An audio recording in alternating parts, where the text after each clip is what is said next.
أعوذ بالله من الشيطان الرجيم. بسم الله الرحمن الرحيم.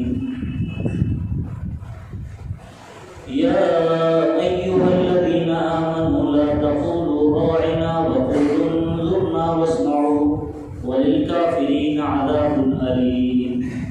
ما يود الذين كفروا من أهل الكتاب ولا المشركين أن ينزل عليكم من خير من ربكم والله يختص برحمته من يشاء والله ذو الفضل العظيم. ما ننسخ من آية أو ننسها نأتي بخير منها أو مثلها ألم تعلم أن الله على كل شيء قدير. ألم تعلم أن الله له ملك السماوات والأرض وما لكم من دون الله من ولي ولا نصير.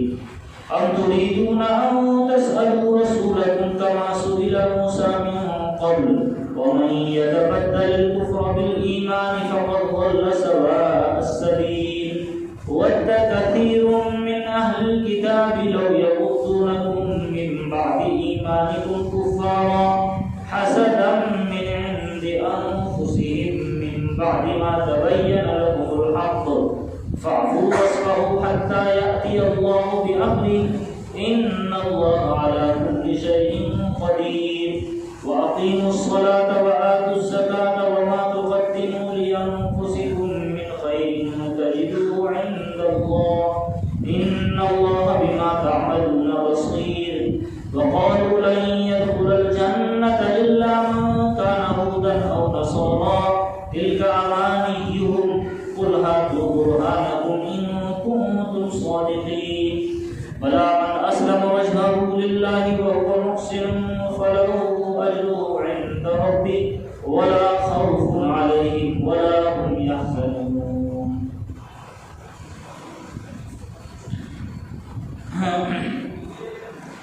اے ایمان والو،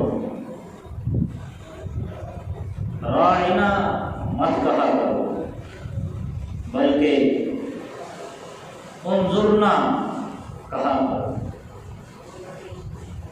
یعنی ایسا لفظ نہ بولو جس کے غلط معنی لیے جا سکے، اور بات سنو یعنی توجہ سے سنا کرو.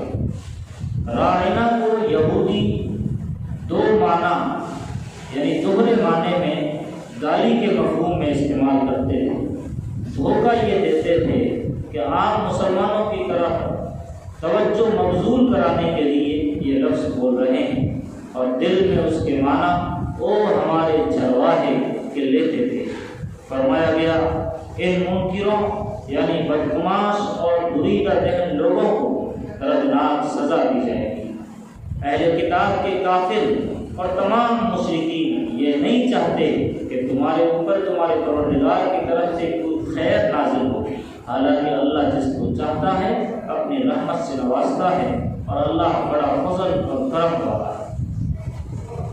ہم کسی آیت کو منسوخ کرتے ہیں یا حافظے سے نکال دیتے ہیں تو اس سے بہتر یا اس طرح کی دوسری آیت عطا کر دیتے ہیں. کیا تم یہ نہیں جانتے کہ اللہ ہر چیز پر قادر ہے؟ کیا تم نہیں جانتے کہ آسمانوں اور زمین کی بادشاہ اللہ کی ہے اور تمہارے لیے اللہ کے علاوہ کوئی کارساز اور مددگار نہیں؟ تو کیا تم اپنے رسول سے اس طرح کے سوالات کرنا چاہتے ہو جیسے سوالات موسیٰ علیہ السلام سے کیے گئے، اور وہ مطالبات کرنا چاہتے ہو جو مطالبات موسیٰ علیہ السلام سے کیے گئے؟ تمہیں یہ سمجھنا چاہیے کہ جو بھی ایمان کے بدلے کفر کی روش اختیار کرے گا وہ صحیح راستے سے بھٹک کر جائے گا. بہت سے اہل کتاب یعنی یہودی اور عیسائی تمہارے ایمان کے بعد تمہیں کافر بنا دینا چاہتے ہیں. یہ اس لیے کہ ان کے اندر حسد اور جلن ہے، جبکہ حق ان کے سامنے کھل کر آ چکا. تم عفو درگزر اور اعراض سے کام لو یہاں تک کہ اللہ اپنا فیصلہ صادر فرما دے. بے شک اللہ ہر چیز پر قادر ہے. نماز صحیح طور پر ادا کرتے رہو اور زکوٰۃ دیتے رہو. تم جو بھی نیکی اور بھلائی اپنے لیے آگے بھیج دو گے اسے اللہ کے یہاں پاؤ گے۔ اللہ تمہارے اعمال سے خوب باخبر ہے۔ ان یہودیوں اور عیسائیوں کا کہنا ہے کہ جنت میں وہی جائیں گے جو یہودی ہو یا عیسائی ہو، یہ ان کی تمنائیں ہیں۔ ان سے کہیے کہ اگر سچے ہو تو اپنے دلائل پیش کرو۔ حقیقت یہ ہے کہ جو بھی اپنی ذات کو اللہ کے حوالے کر دے گا، جبکہ وہ نیکوکار ہوگا تو اس کو اپنے پروردگار کے پاس اپنا اجر ملے گا، اور ایسے لوگ بے خوف و خطر ہوں گے اور رنج و غم سے محفوظ ہوں گے۔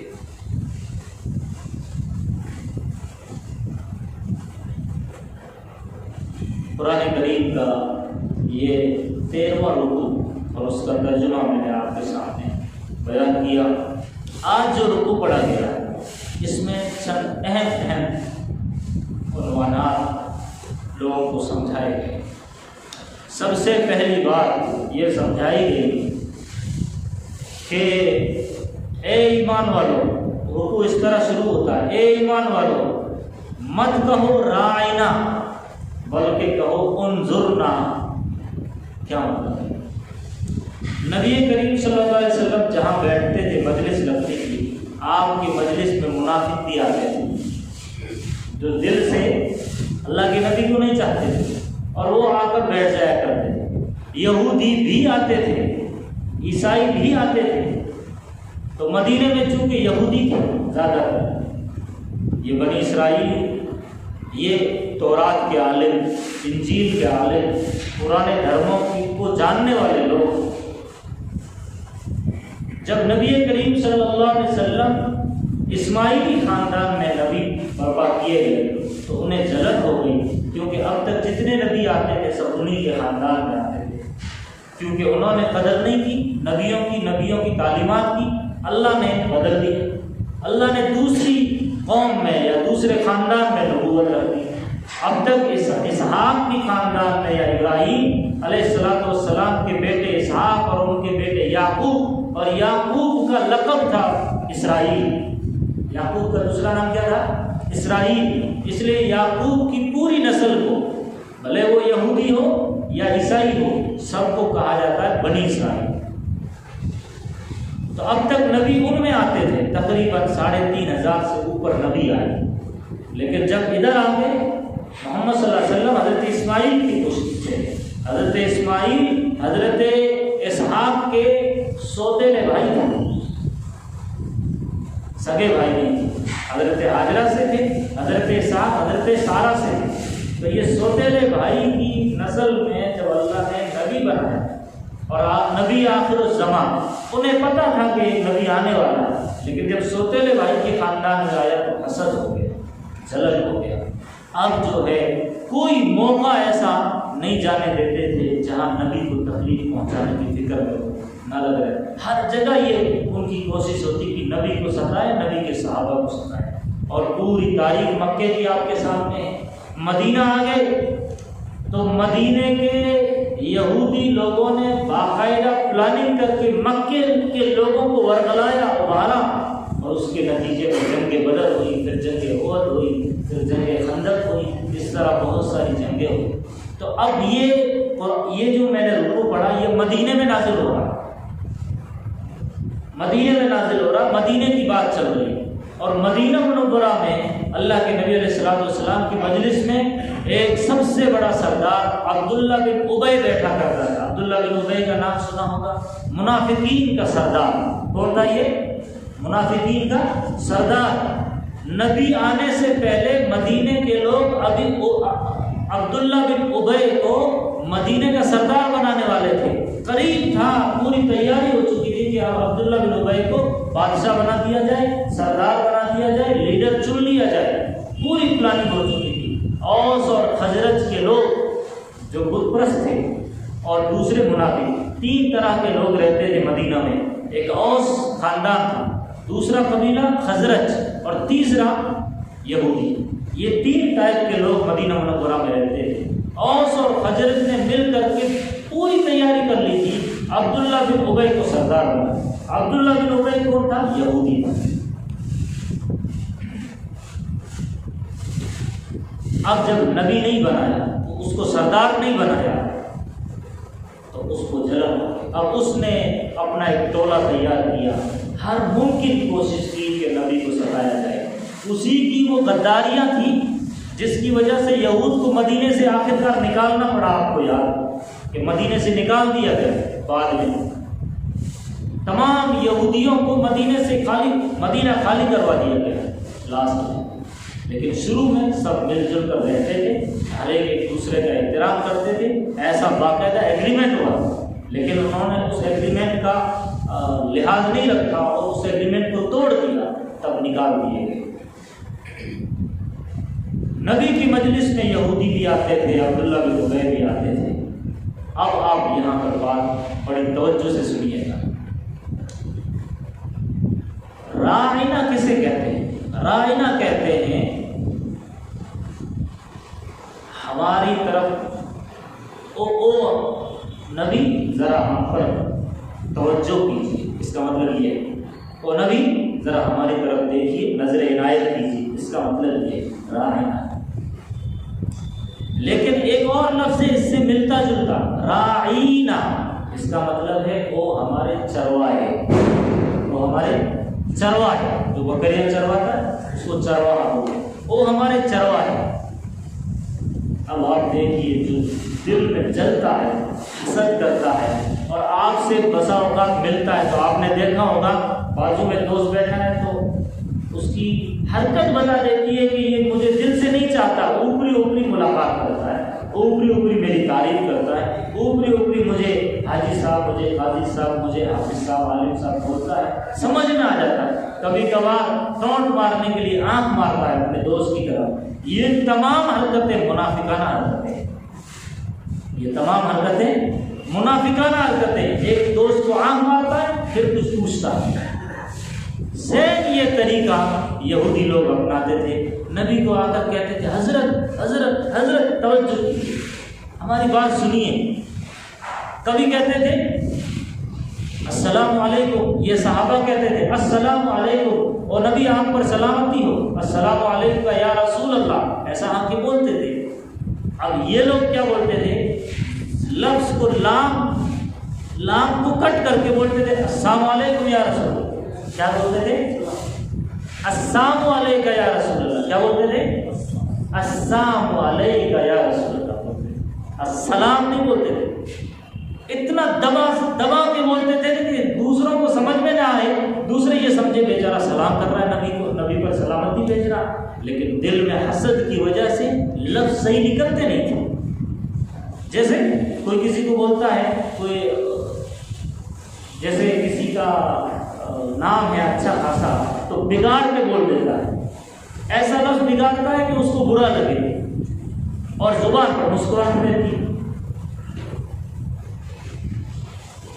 تو وہ بولتے تھے السلام علیکم، السلام کا مطلب ہے اے نبی تیری نعوذ باللہ موت ہو۔ سام کا کیا مطلب ہے؟ سام کا مطلب ہے تمہاری موت آئے، اور السلام کا مطلب ہے تم پر سلامتی اور اللہ صحیح سالم ہو۔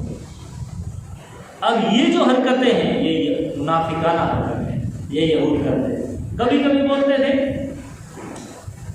رائنا، تو اب رائنا کو لمبا کرتے تھے، رائنا، اس کا مطلب وہ ہمارے چرواہے۔ نبی کو کیا بولتے تھے؟ وہ ہمارے چرواہے۔ تو گویا صحابہ جو بازو مسلمان بیٹھے ہوئے تھے وہ یہ سمجھتے تھے کہ رائنا کا مطلب جو ہم سمجھ رہے ہیں وہ یہی بول رہا ہے، لیکن اس کے دل میں وہ ای کو لمبا کر کے وہ ڈبل مانا لیتا تھا۔ اب رائنا کا الگ مطلب ہو گیا ان کی نظر میں، یہودیوں کی نظر میں، اور مسلمانوں کی نظر میں رائنا کا مطلب ہو گیا ذرا نظر عنایت کیجیے، ذرا ادھر توجہ کیجیے، میری بات سنیے۔ تو اب کیسے علاج کیا جائے، ان کا علاج کیسے کیا جائے؟ اللہ تبارک و تعالیٰ نے یہ رائنا کا لفظ حکم دے دیا کہ کٹ کر دو۔ مسلمانوں کو کہا اے ایمان والو تم اپنے نبی کو رائنا کہو ہی مت، تاکہ یہ ڈبل معنی نکال نہ سکے۔ جب مسلمان بولنا بند کر دیں گے، اب جب یہ بولیں گے، اللہ نے کیونکہ منع کر دیا، اب جب یہ بولیں گے تو ان کی مکاریاں خود کے سامنے آ جائیں گی۔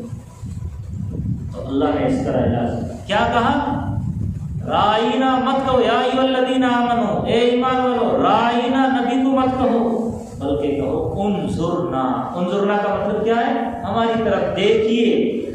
نظر ینظر انظر، اس کا مطلب ہے ذرا ہماری طرف دیکھیے. اب یہ ایسا لفظ ہے جس کے ڈبل معنی نہیں لیے جا سکتے، اس لیے یہ حکم دیا کہ ایسا لفظ بولو ہی مت جس کے ڈبل معنی لیے جائیں. یہ ان آیات میں ان کی دلی حسد کو اللہ نے اجاگر کیا کہ یہ کبھی نہیں چاہتے کہ تمہارا بھلا ہو، یہ کبھی نہیں چاہتے کہ تم خوش و خرم زندگی گزارو.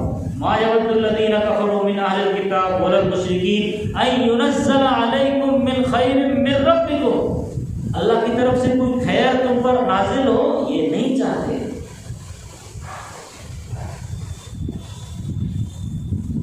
دنیا میں آج بھی ایسے لوگ ہیں جو ایک طرف امت مسلمہ ہے، دوسری طرف تمام قومیں ہیں.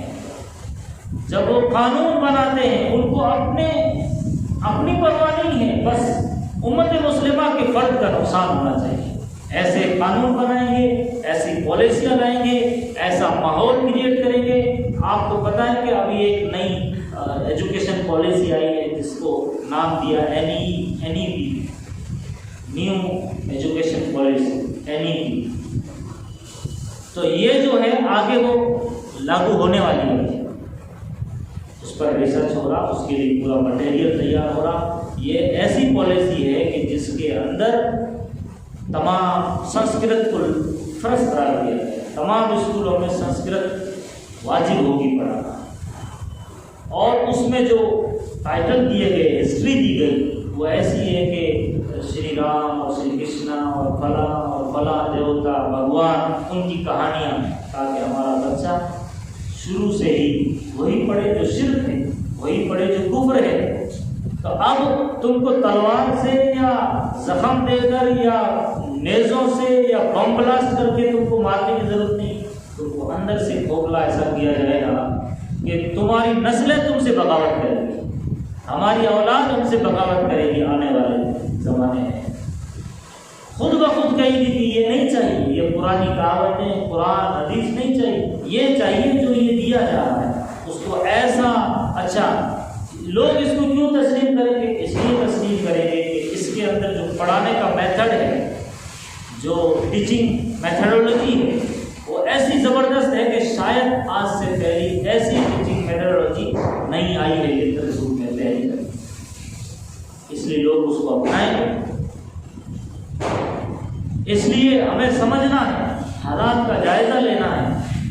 یہ جتنا جو کچھ ہو رہا ہے حسد میں ہو رہا ہے، حسد میں ہو رہا ہے. اب ان آیات کے آگے اللہ نے ایک اور چیز سمجھا ہے کہ کوئی موقع ایسا کوئی چھوڑتے نہیں کہ تم پر اعتراض کرے. فار ایگزامپل آگے صفحہ شروع ہوتا ہے تو اس میں اللہ فرماتے ہیں ما ننسخ من آیت او ننسها نأتی بخیر منها او مثلها الم تعلم ان اللہ علی کل شیء. یہاں یہ سمجھایا گیا کہ آپ لوگوں کو پتہ ہے کہ قرآن کریم میں کئی ایسی آیات ہیں جو پہلے نازل ہوئی کہ یہ کرنا ہے، بعد میں بتا دیا گیا کہ اب یہ نہیں کرنا، اب یہ اس میں ترمیم کر دیں گے. تو اس کو بولتے ہیں نسخ کرنا. منسوخ آیات کیا بولتے ہیں؟ منسوخ آیات. اور جو بعد میں نازل ہوتی ہے، جس آیت نے پہلی آیت کو منسوخ کر دیا، اس کو بولتے ہیں ناسخ آیات. تو ناسخ منسوخ یہ قرآن کریم کا ایک فن ہے جس کو سمجھنا ضروری ہے. فار ایگزامپل پہلے حکم تھا کہ بیت المقدس کی طرف رخ کر کے نماز پڑھی جائے. مکے کی پوری زندگی میں بیت المقدس کی طرف رخ کر کے نماز پڑھتے تھے جو بھی. اور جب مدینہ آ گئے تو صحابہ کرام اور نبی علیہ السلام تقریباً 16 مہینے تک بیت المقدس کی طرف رخ کر کے نماز پڑھتے تھے. لیکن نبی علیہ السلام کی دلی تمنا تھی کہ یہ قبلہ جو ہے میرا وہ بن جائے جو ابراہیم خلیل اللہ نے بنایا، کعبہ. تو مکے کی 13 سالہ زندگی اور 1.5 سال یہ تقریباً مدینہ آنے کے بعد کا، اتنے عرصے بعد اب حکم ہوتا آپ نماز پڑھا رہے ہیں، غالباً ظہر کی یا عصر کی نماز ہے، اور آپ اس میں کھڑے ہیں اور آپ کی نظریں آسمان کی طرف ہے۔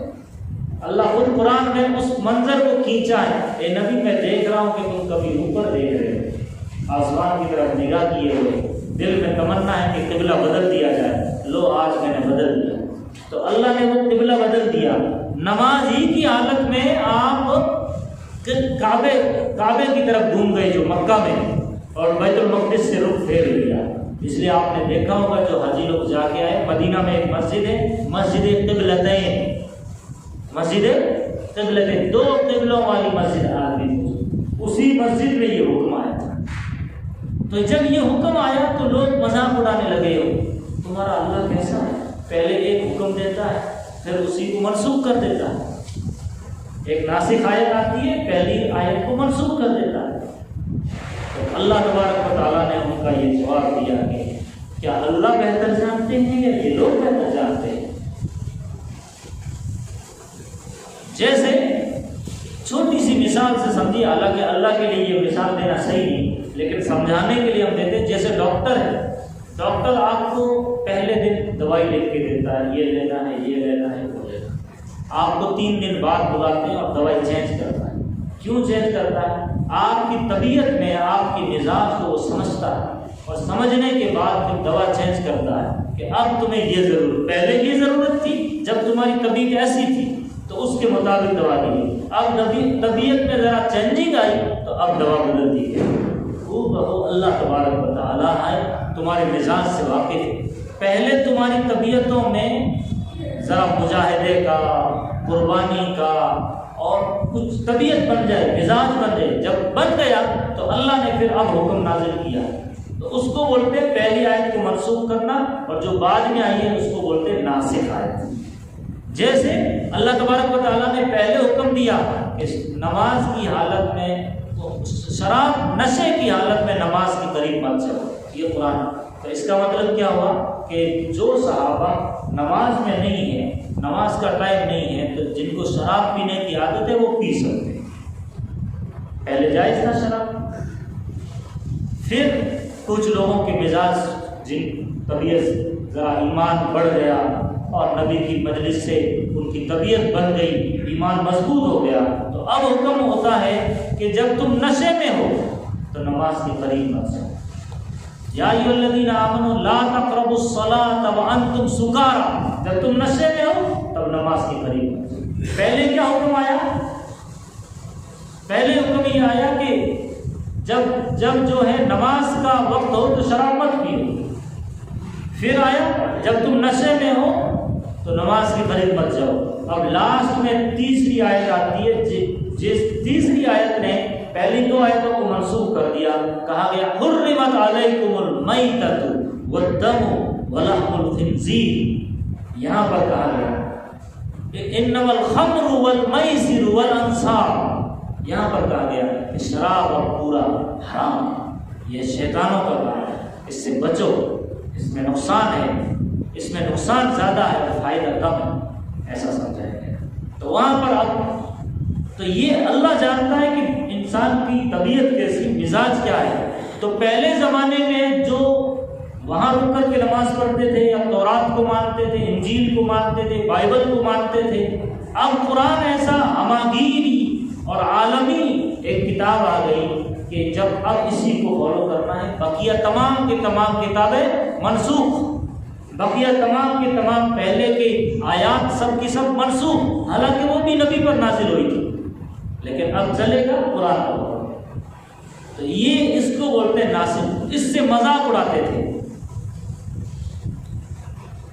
آگے اس کا جواب دیا گیا کہ ان کو حسد ہے، ان کو جلن ہے، اس لیے یہ لوگ کرتے ہیں۔ وَدَّ كَثِيرٌ مِنْ أَهْلِ الْكِتَابِ لَوْ يَرُدُّونَكُمْ مِنْ بَعْدِ إِيمَانِكُمْ كُفَّارًا، یہ جلن میں ایسے مرے جا رہے ہیں کہ اندر ہی اندر ان کے اندر ایسی بغاوت اور ایسی نفرت ہے تمہارے تئیں کہ چاہتے ہیں کہ جتنا ہو سکے تم کو نقصان پہنچائے، تمہارے پاس جو ایمان ہے وہ ایمان سلب ہو جائے اور تم کفریہ اور شرکیہ کلمات بولنے لگو اور کفریہ اور شرکیہ کام کرنے لگو۔ ان کی کوشش یہی ہے، شروع زمانے سے لے کر اب تک ان کی کوششیں یہی ہوئی۔ تو اللہ فرماتا ہے حسدا من عند انفسہم، حسد کی وجہ سے جو تمہارے پاس آیا ہے وہ ان کے پاس نہیں ہے، حسد کی وجہ سے۔ ان کو حسد ہے تمہارے جنازے کے سسٹم سے۔ کیا کسی دھرم میں جنازے والا جو سسٹم اسلام میں ہے کسی میں ہے؟ اتنا عزت، اتنا احترام، مرنے کے بعد بھی میت کا احترام کسی میں نہیں۔ ان کو جلن ہے تمہارے برقعے والے اور پردے والے احکامات سے۔ کیا کسی بھی دھرم میں کسی عورت کی عزت کا اس طرح لحاظ رکھا گیا کہ جیسے چاکلیٹ ہے اس پر کور اتار دو، باہر مکھیاں بنائے گی، کچرا پڑے گا، اور اس پر کور لپیٹ دو تو پھر وہ ایک دم پاکیزہ اور خوبصورت اور ہر اعتبار سے غلاظت سے پاک ہوگی۔ عورت ایک ہیرا ہے، ایک ڈائمنڈ ہے، اس پر پردہ پڑے گا تو اس کی خوبصورتی، اس کی پاکیزگی، ورنہ مکھیاں بنائیں گی، غلط نظریں پڑے گی۔ تو ان کو حسد ہے اس احکامات سے، ان کو حسد ہے تمہارے قرآن کے طریقوں سے، تمہارے نماز کے طریقے سے۔ کیا شاندار نماز کا طریقہ ہے، مسجد میں داخل ہونا ہے تو ایسے ہونا ہے، اس طرح وضو کرنا ہے، نماز کے لیے جب کھڑے ہونا ہے تو ایسے سب باندھنی ہے، پہلے مرد، پھر جو ہے بچے، اور پھر جو عورتیں، اور اس میں بھی پھر کوئی اونچ نیچ نہیں۔ بادشاہ ہے تو اپنی جگہ، یہاں آ گیا سب کے برابر، لائن میں کھڑا ہوگا، کندھے سے کندھا ملا۔ باہر وہ اپنی آفس میں بڑا آفیسر سامنے بٹھاتا ہے، خود اس طرف بیٹھتا ہے، چپراسی کو سامنے بٹھاتا ہے، ادھر کھڑا کرتا ہے، بازو میں بٹھانا پسند نہیں کرتا، لیکن وہی چپراسی اگر نماز میں آ گیا ساتھ میں تو ادھر ہی کھڑا ہوگا جہاں اس کو جگہ مل جائے، بھلے پاس میں اس کا باس کھڑا ہو۔ یہ جو سسٹم ہے، یہ جو تہذیب ہے، یہ جو ادب ہے، یہ کہیں نہیں ہے۔ ان کو جلن ہے تمہارے قرآنی احکامات سے، قرآنی تعلیمات سے، اس لیے کرتے ہیں۔ اب آخر میں تیسری بات میں عرض کرتا ہوں، حل بتایا گیا، کرنا کیا ہے۔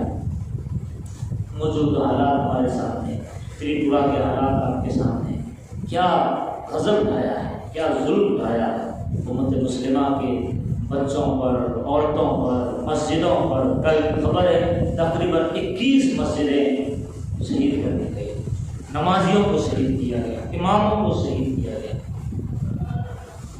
ان حالات میں کرنا ہے، یہ تمام کی تمام سازشوں کی کڑی جا کر کے ملتی ہے یہود نصارہ سے۔ یہ سازشیں یہاں بھلے RSS کرے، یہ ملتی وہیں سے۔ یہ ساری سکھائی جو منصوبہ بند پلاننگ ہے وہاں سے ہوتی ہے۔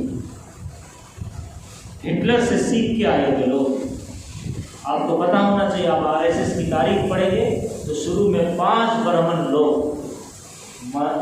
ساورکر اور مانجے اور گوالکر اور یہ جو نام آتے، 5 نام 1922 میں باقاعدہ وہاں پر 5 سال رہ کر کے ٹریننگ لے کر کے پھر یہاں آیا۔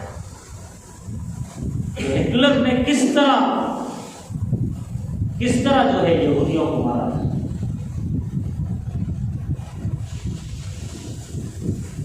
اب اس کا حل اللہ اس قرآن میں آگے پیش کرنا کیا ہے؟ فاعفو واصفحوا۔ پہلا فرمایا، پہلا حل پیش کیا، معاف کرو، نظر انداز کرو، اعراض کرو، زیادہ توجہ اہمیت مت دو۔ فاعفو واصفحوا حتی یأتی اللہ بأمرہ، حتیٰ کہ اللہ کوئی اپنا حکم نافذ کرے، یعنی اللہ کی طرف سے کوئی عذاب آ جائے یا اللہ کی طرف سے جو فیصلہ ہو جائے، نظر انداز کرو۔ فاعفوا واصفحوا حتى يأتي الله بأمره إن الله على كل شيء قدير۔ اللہ عزیز پر طاقت، اللہ کو طاقت ہے جیسے ابابیل پرندوں کے ذریعے سے ابرہہ کے لشکر کو تہس نہس کر دیا۔ اللہ کو یہ طاقت ہے جیسے نمرود اور پوری اس کی قوم اور آزر وغیرہ سب حضرت ابراہیم کے خلاف، ابراہیم اکیلے، اللہ نے ابراہیم کو سرخرو کیا، آگ کو گلے گلزار کیا۔ اللہ کو طاقت ہے، اللہ کو طاقت ہے جیسے فرعون کے ظلم و ستم سے بنی اسرائیل کو موسیٰ کے ذریعے سے نکلوایا، اللہ کو طاقت ہے۔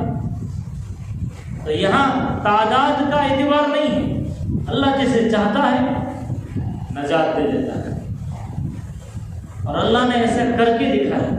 کتنی تاریخ میں ہمارے سامنے واقعات ہیں۔ تو اللہ فرماتا ان اللہ علی کل شیء قدیر۔ اب تم نے کیا کرنا ہے آگے اللہ بول رہا ہے، سنیے ذرا دھیان سے، وَأَقِیمُوا الصَّلَاةَ وَآتُوا الزَّکَاةَ۔ پیچھے حالات دیکھیے، یہودیوں کی سازش کا تذکرہ کیا، دشمنوں کی سازش کا تذکرہ کیا، وہ کیا چاہتے ہیں ان کی پلاننگ کا تذکرہ کیا، اور کرنے کے بعد کیا اس کا حل کیا پیش کر رہا ہے اللہ؟ نظر انداز کرو، معاف کرو، حتیٰ کہ اللہ کا کوئی فیصلہ آ جائے۔ اللہ کا فیصلہ عذاب کی شکل میں بھی آ سکتا ہے، اللہ کا فیصلہ ان کی ہدایت کی شکل میں بھی آ سکتا ہے۔ تب تک تم نے کیا کرنا ہے؟ اللہ فرماتا ہے وَأَقِیمُوا الصَّلَاةَ وَآتُوا الزَّکَاةَ۔ نماز پڑھیے نہیں، نماز ادا نہ کیجیے۔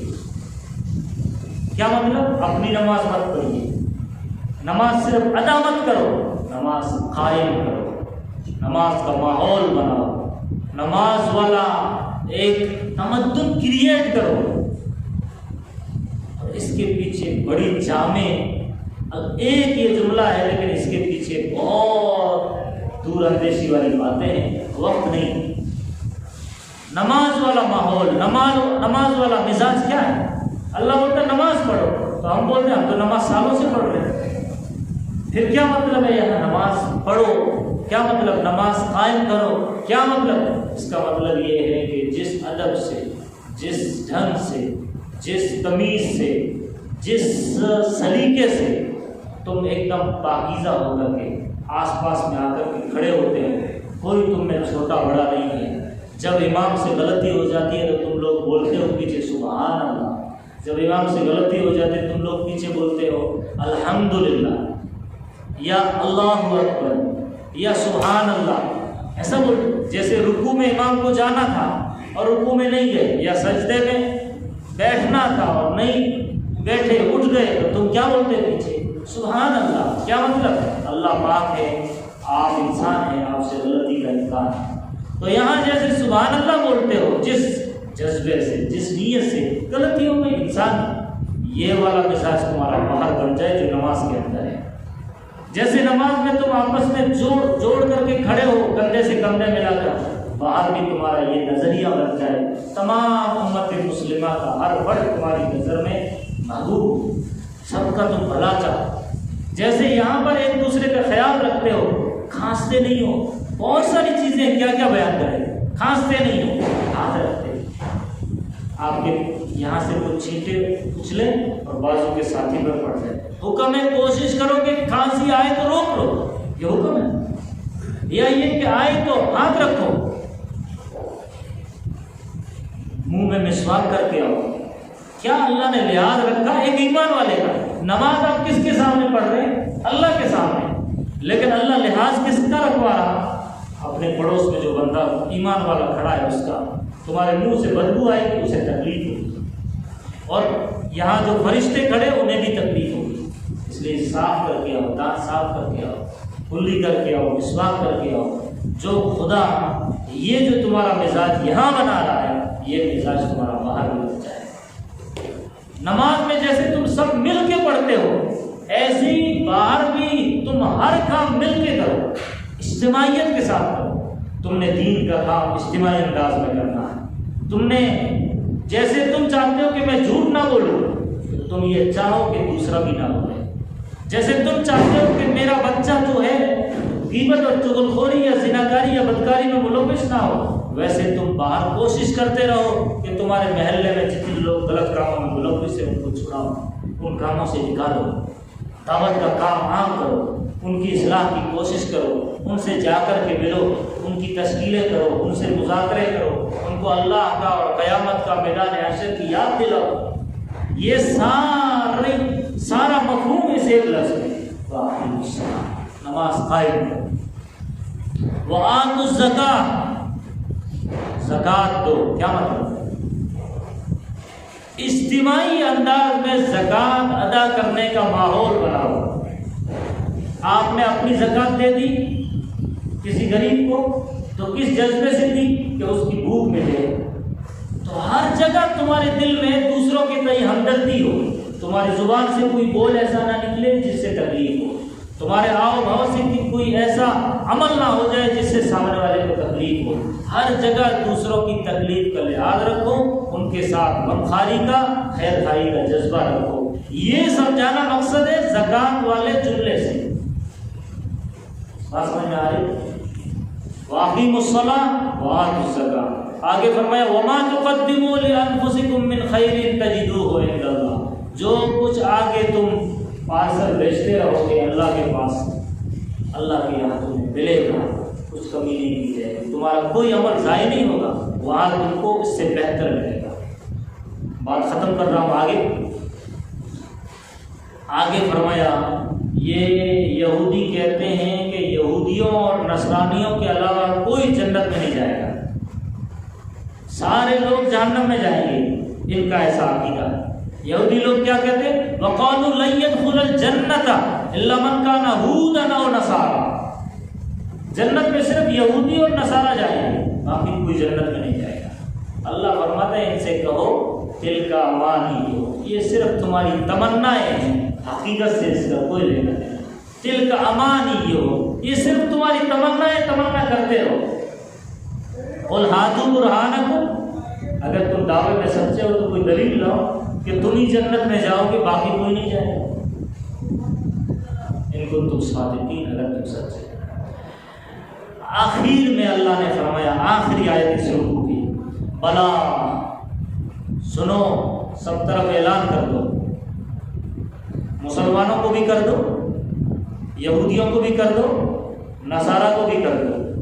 یہ تین بڑی کمیونٹی ہے دنیا میں، اور پیچھے انہی کا ذکر ہوا ہے، اور مشرک اور کافر ان کو بھی کر دو، ان کا بھی پیچھے ذکر ہوا، یعنی اس رکوع سے پچھلے تمام رکوعوں میں ان کا بھی ذکر ہوا۔ تو اب آخر میں فرما رہا ہے کہ تمہارے خاندان میں کوئی نبی آیا، جیسے ابراہیم، اسماعیل، اسحاق، یعقوب، یوسف، موسیٰ اور عیسیٰ علیہ السلام، تم ان کے نام لینے والے ہو یا ان کو ماننے والے ہو، جیسے لوگ حضرت عیسیٰ کو، موسیٰ کو آج بھی مانتے ہیں۔ تو ماننے سے کچھ نہیں چلتا، ماننے سے کوئی ڈاکٹر کا بیٹا ہے تو ڈاکٹر نہیں بنتا، کوئی انجینئر کا بیٹا ہے تو انجینئر نہیں بنتا۔ میرے ابا انجینئر ہے، اب مجھے کچھ کرنے کی ضرورت نہیں ہے، تو کو بھی سیکھنا پڑے گا، کرنا پڑے گا۔ یہاں یہ سبق دیا جا رہا ہے تمام امت کو، تمام انسانوں کو، بلا من اسلم وجہہ للہ، وہ آدمی جس نے اپنا تمام کا تمام ہر اعتبار سے اللہ کے سامنے سرنڈر کر دیا۔ بلا من اسلم وجہہ للہ، جس نے اپنا رخ اللہ کی طرف کر لیا، اللہ کے سامنے اپنے آپ کو جھکا دیا، حوالے کر دیا، اور پھر جھکانے کے بعد، حوالے کرنے کے بعد نیک کام بھی کرتا رہے۔ وَهُوَ مُحْسِن، محسن کہتے ہیں نیک کام کرنے والے۔ وَهُوَ مُحْسِن فَلَهُ أَجْرُهُ عِندَ رَبِّهِ، اس کے لیے اجر ہے اللہ کے پاس، اسے ملے گی جنت، اسے ملے گا پل صراط سے پار ہونے کا وہ راستہ، گزرنے کا وہ تحفہ، اور اسے ملے گا حوض کوثر پر اللہ کے نبی کے ہاتھوں جام کوثر۔ تو یہ لوگ کامیاب ہے۔ کون؟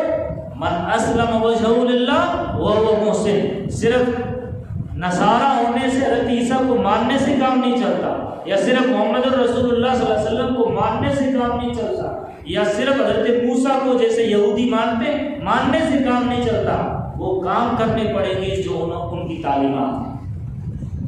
وَهُوَ مُحْسِنٌ فَلَهُ أَجْرُهُ عِندَ رَبِّهِ وَلَا خَوْفٌ عَلَيْهِمْ وَلَا هُمْ يَحْزَنُونَ۔ جو یہ کرے گا، یعنی کیا پہلا کام کیا بتایا گیا؟ ان حالات میں درگزر کرو، معاف کرو۔ دوسرا کیا بتایا گیا؟ نماز قائم کرو۔ تیسرا کیا بتایا گیا؟ زکوٰۃ دینے کے ذریعے سے امت کے تئیں اپنے دل میں خیر خواہانہ جذبات پیدا کرو۔ اور چوتھی بات یہاں پر یہ بتائی گئی، اپنے آپ کو اللہ کے حوالے کر دو۔ پانچویں بات یہ بتائی گئی کہ نیک کام بھی کرو۔ تب اللہ فرماتا ہے کہ اولا خوف علیہم ولا هم يحزنون، پھر تم کو ڈرنے کی ضرورت نہیں، پھر تم کو غمزدہ ہونے کی ضرورت نہیں، پھر تم کو رنجیدہ ہونے کی ضرورت نہیں۔ یہ تمام امت کو یہ پیغام پہنچا دو، قرآن کہہ رہا ہے۔ جو یہ کرے گا، اس طرح زندگی جیے گا، تو کیا ترپورہ اور کیا آسان ہو اور کیا بنگلہ دیش، کیا مظفر نگر اور کیا گجرات کے دنگے اور کیا بمبئی کے دنگے، ان تمام جنگوں سے امت مسلمہ کا وہ فرد جو اس طرح زندگی جیے گا جیسے قرآن بتا رہا ہے، پھر اس کو کوئی ڈر نہیں، اس کے دونوں ہاتھوں میں لڈو ہے، اگر وہ سرخرو ہو گیا تو دنیا بھی کامیاب اور آخرت بھی کامیاب، اور اگر وہ کسی حادثے کا شکار ہو کر شہید کر دیا گیا تب بھی وہ زندہ ہے، اللہ کے یہاں بڑا اجر پائے گا۔ ورنہ ایسے مر گیا کہ نیکیاں نہیں ہیں، نمازیں نہیں ہیں، امت کے تئیں ہمدردی نہیں ہے، اللہ کے سامنے آپ کو ابھی تک سرنڈر بھی نہیں کیا ہے، اللہ کی ذات پر بھروسہ بھی نہیں ہے، نیکیاں بھی نہیں ہیں، تو ویسے بھی لٹے ہوئے اور پھر کسی حادثے کا شکار ہو گئے، مر گئے، پھر ایسی موت کا بھی کیا فائدہ؟ جیسے کہتے ہیں نا، مر کے بھی چین نہ پایا تو کدھر جاؤ گے، مر کے بھی چین نہ پایا تو پھر کدھر جائے؟ دنیا میں کہتے ہیں کہ اللہ تو موت دے دے، دنیا سے پریشان، لیکن مر کے بھی چین نہ پائے تو کہاں جاؤ گے؟ مر کے چین آ جائے، مر کے غموں سے چھٹکارا مل جائے، مر کے اللہ کے یہاں سرخرو ہو جائے، مر کے اللہ کے نبی کے سامنے جائے تو اللہ کے نبی شفاعت کر دے، مر کے اللہ کے نبی کے سامنے جائے تو اللہ کے نبی اپنے ہاتھ مبارک سے تمہیں جام کوثر کا پیالہ پلا دے، تب کامیابی ہے، تب حقیقی کامیابی ہے۔ اللہ سے دعا فرمائے اللہ تبارک و تعالی ہم تمام کو قرآن پاک سمجھ کر پڑھنے اور اس کے مطابق زندگی گزارنے کی توفیق عطا فرمائے۔ سبحان اللہ وبحمدہ، سبحانک اللہم وبحمدک، ونشہد ان لا الہ الا انت، ونستغفرک ونتوب الیک۔ سبحان ربک رب العزۃ عما یصفون، وسلام علی المرسلین، والحمد للہ۔